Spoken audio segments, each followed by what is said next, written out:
Finally the classic Superman is back. Literally অনেকদিন পর কোনো টিজারের জন্য এত বেশি হাইপ ছিলাম অ্যান্ড টিজার লিটারালি অনেক ভালো ছিল।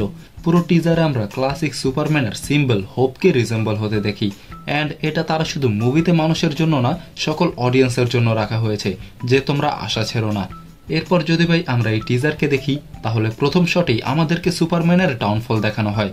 সুপারম্যান কোথার থেকে অনেক বাজেভাবে মার খেয়ে এখানে এসে পড়ে, আর এইটা কোনো ছোট ব্যাপার না, কারণ এখানে আমরা কথা বলছি সুপারম্যানের, আর তাকে এইভাবে মারা কোনো মুখের কথা না। মানে ভাই এই ইনোসেন্ট মানুষের চেহারা দেখো একবার, পুরো আধমরা করে দিয়েছে।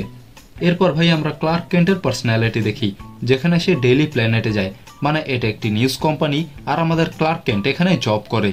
আর সেখানে আমরা লুইস লেনকেও দেখি, আর যদি সেখানে তুমি পিছনে খবরের হেডলাইন বা টাইটেল দেখো তাহলে বুঝতে পারবে যে অনেক বড় একটি জিওপলিটিক্যাল ইস্যু চলছে, আর সেখানে ক্লার্ক অ্যান্ড লুইসের মধ্যে রিলেশন আগের থেকেই থাকবে কিন্তু প্রাইভেটলি। এরপর আমরা ক্লার্কের ভিলেজ শট দেখি, যেখানে সে তার বাবার সাথে বসে কথা বলছে অ্যান্ড আমরা সবাই জানি যে পরে কি হবে, তার বাবা মারা যাবে। এরপর আমরা আবার সেই সিন দেখি যেখানে সুপারম্যান আত্মরা হয়ে পড়ে আছে, আর তখন সেখানে ক্রিপ্টো আসে অ্যান্ড মেবি এটা প্রথমবার হবে যেখানে একটি মানুষের এন্ট্রির থেকে একটি কুত্তার এন্ট্রি বেশি জোস হবে। তো ক্রিপ্টো হচ্ছে ডিসি কমিকের একটি ডগ যে ক্রিপ্টন প্ল্যানেট থেকে এসেছে, আর তার কাছেও সুপার পাওয়ার্স আছে, আর সে দুনিয়ার যে কোনো প্রান্তে থাকুক না কেন সুপারম্যান সিটি বাজালে সেটা ক্রিপ্টো শুনবেই। তো সুপারম্যান তো এমনিতেই আত্মরা হয়ে পড়ে আছে, তাই সে ক্রিপ্টোকে বলে টেক মি হোম।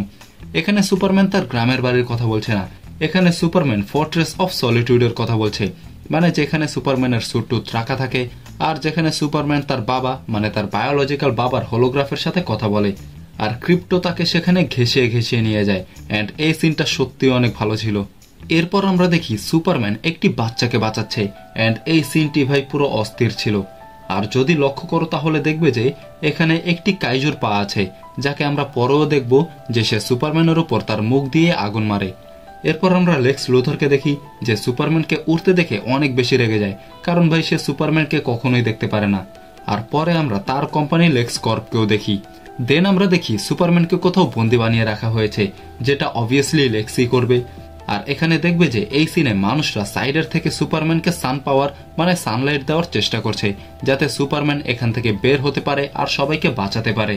এরপর আমরা একটি জায়গায় দেখি যেখানে কিছু আফ্রিকান মানুষ মেবি সুপারম্যানের হেল্প চাইছে, আর একটি বাচ্চা সেখানে সুপারম্যানের সিম্বল উড়িয়ে তার জন্য অপেক্ষা করছে যে সুপারম্যান এসে তাকে বাঁচাবে, অ্যান্ড অবভিয়াসলি সুপারম্যান এটা করবেই। কিন্তু এরপর আমরা দেখি সাধারণ মানুষ সুপারম্যানকে হেট করছে আর তার দিকে ক্যান ছুঁড়ে মারছে, যেটা রিজন হতে পারে যে হয়তো সুপারম্যান কাউকে বাঁচাতে পারেনি বা হয়তো সিটি অনেক বেশি ড্যামেজ হয়ে গেছে।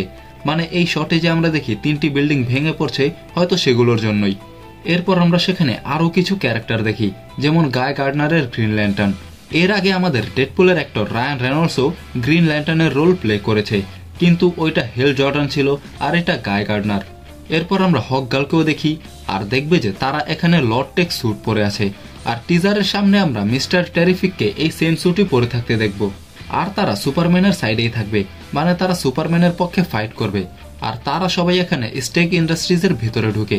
এই শটে আমরা স্টেক ইন্ডাস্ট্রিজ লেখা দেখি, আর এই কোম্পানি ওন করে সিমন স্টেক, যে ভাই একটি সায়েন্টিস্ট থাকে যে সবসময় নতুন নতুন এক্সপেরিমেন্ট আর ইনভেনশন করতে থাকে। মেবি টিজারে আমরা যে কাইজুকে দেখেছি সেটা হয়তো সিমন স্টেকই বানিয়েছে। এরপর আমরা ক্লার্ক অ্যান্ড লুইসের মধ্যে একটু রোম্যান্টিক সিন দেখি, আর তারপর আমরা ফোর্ট্রেস অফ সলিটিউড দেখি, আর সেখানে একটি রোবট মরে পড়ে আছে যেটার নাম হচ্ছে ক্যালেক্স। এই রোবটও সুপারম্যানের সাথেই পৃথিবীতে এসেছিল, আর এটাকে সুপারম্যানের বাবা বানিয়েছিল যাতে সে সুপারম্যানকে গাইড করতে পারে। এরপর আমরা মেটামরফোর ক্যারেক্টারকে দেখি, যে ভাই অ্যামেজিং একটি ক্যারেক্টার। তো বেসিক্যালি কমিক্সে কি হয়, রেক্সের সামনে একটি এনশিয়েন্ট মিটিওর এক্সপ্লোড হয়, যেটাতে ম্যাসিভ অ্যামাউন্টের গামা রেডিয়েশন টাইপ কিছু একটা থাকে, আর তার থেকে রেক্স সুপার পাওয়ার পায় আর হয়ে যায় মেটামরফো। আর তার পাওয়ারও অনেক বেশি অ্যামেজিং, কারণ মেটামরফো তার বডির প্রতিটা পার্টের কন্ডিশন চেঞ্জ করতে পারে। মানুষের চাইলে তার এক হাত বালির মতো, এক হাত পাথরের মতো, আর পা পানির মতো হতে পারবে। আর এটা সম্পূর্ণ তার হুইলের উপর ডিপেন্ড করে, কারণ তার বডি এনভায়রনমেন্টের সাথে পুরোপুরি ম্যাচ হয়ে যায়। সে চাইলে রিডের মতো ফ্লেক্সিবলও হতে পারে, আর এট দি সেম টাইম সে দ্য থিং এর মতো হার্ডও হতে পারে। আর সেও এখানে সুপারম্যানের পক্ষেই ফাইট করবে, কারণ কমিক্সে সে অনেকবার জাস্টিস লিগ জয়েন করে। এরপর আমরা সুপারম্যান আর লুইসকে দেখি এন্ড তাদের পেছনে যদি নোটিস করো তাহলে দেখবে এটা সেই জায়গা যেখানে জেমস গান প্রথমবার সুপারম্যানের লুক আর কস্টিউম রিভিল করেছিল। আর তার পিছে যে লাইটটি দেখছো সেটা প্রবাবলি লেক্স লুথরই করেছে, কারণ লেক্সের কাছে এমন অনেক ওয়েপেন আছে যা দিয়ে সে এনার্জি প্রজেকশনের মতো অ্যাটাক করতে পারে। আর আমাদের সুপারম্যান আগে আমাদের ভাবি লুইস লেনের সাথে রোম্যান্স করবে, তারপর দুনিয়া বাঁচাতে যাবে। এরপর আমরা এই শটে মিস্টার টেরিফিককে দেখি যে লুইস লেনকে প্রোটেক্ট করছে। আর ভাই মিস্টার টেরিফিক কমিক্সে অনেক আন্ডাররেটেড একটি সুপার হিরো, যার ভাই একটি স্যাড ব্যাক স্টোরি আছে। আসলে মিস্টার টেরিফিকের আসল নাম হচ্ছে মাইকেল হোল্ট, যে অনেক জিনিয়াস আর ওয়েলদি বিজনেসম্যান থাকে। বাট আনফরচুনেটলি একটি অ্যাক্সিডেন্টে তার ওয়াইফ আর তার পেটের বাচ্চা মারা যায়, যার কারণে সে অনেক বেশি ডিপ্রেসড হয়ে যায়, কারণ তার কাছে বেঁচে থাকার আর কোনো কারণই নেই। কিন্তু এরপর সে ডিসিশন নেয় একটি সুপার হিরো হওয়ার, যার পর সে ইনভেন্ট করে টি-স্ফিয়ার্স মানে এই বল, যেটা তার অ্যাটাক অ্যান্ড ডিফেন্স দুটোই করতে পারে। আর এই বলগুলোকে সে তার মাইন্ড দিয়ে কন্ট্রোল করে। আর সে জাস্টিস সোসাইটির অনেক রেসপেক্টিভ একটি মেম্বার থাকে। আর লাস্টে আমরা এই ক্যারেক্টারকে দেখি যাকে দেখতে অনেকটা দি বয়েসের ব্ল্যাক নোয়ারের মতো লাগছে। আর একদম শেষে আমরা দেখি সুপারম্যান একটি স্টেডিয়ামে কারোর সাথে ফাইট করছে, যার ফেস পুরোপুরি হাইড করে রাখা হয়েছে, কিন্তু তার ব্যাকসাইড থেকে মনে হচ্ছে যে সে মিস্টার টেরিফিকের সাথে ফাইট করছে। বাট এমনটা কিছুই হবে না, কারণ মিস্টার টেরিফিকের এমন কোনো পাওয়ার নেই যে সে সুপারম্যানকে এইভাবে পুশ করবে। তো এইটা হয়তো ক্রিপ্টনের কেউ হবে যার স্ট্রেংথ সুপারম্যানের ইকুয়াল, অথবা এটা সুপারম্যানের আল্টারনেট ভার্সন আল্ট্রাম্যান হবে, যাকে তোমরা সুপারম্যানের ক্লোনও বলতে পারো। কারণ এইটা বাদে এই টিজারে এমন কোনো ক্যারেক্টারকে দেখানো হয়নি যে সুপারম্যানের সাথে এইভাবে ফাইট করতে পারবে। আর মেবি এই ফাইটে সুপারম্যান ইনজুর্ড হয়ে সেই বরফ এলাকায় চলে যাবে, যেটা আমরা টিজারের প্রথমে দেখেছিলাম। তো হলে তো অনেক কিছুই হতে পারে। আর সুপারম্যানের আকাশে উড়ার শটের সাথেই এই টিজার এখানেই শেষ হয়ে যায়। এন্ড এই টিজারে অনেক কিছু দেখানো হয়েছে, কিন্তু আবার কিছুই দেখানো হয়নি। এই টিজারে জাস্ট আমরা ক্যারেক্টার ইন্ট্রোডাকশন দেখি, এন্ড সেগুলো ছাড়া আমাদেরকে বেশি কিছু দেখানো হয়নি। আর এগুলোর মধ্যেই আমি যা যা পেয়েছি সেগুলো তোমাদের সামনে রেখেছি। তোমরা বলো যে সুপারম্যানের এই টিজার তোমাদের কাছে কেমন লেগেছে।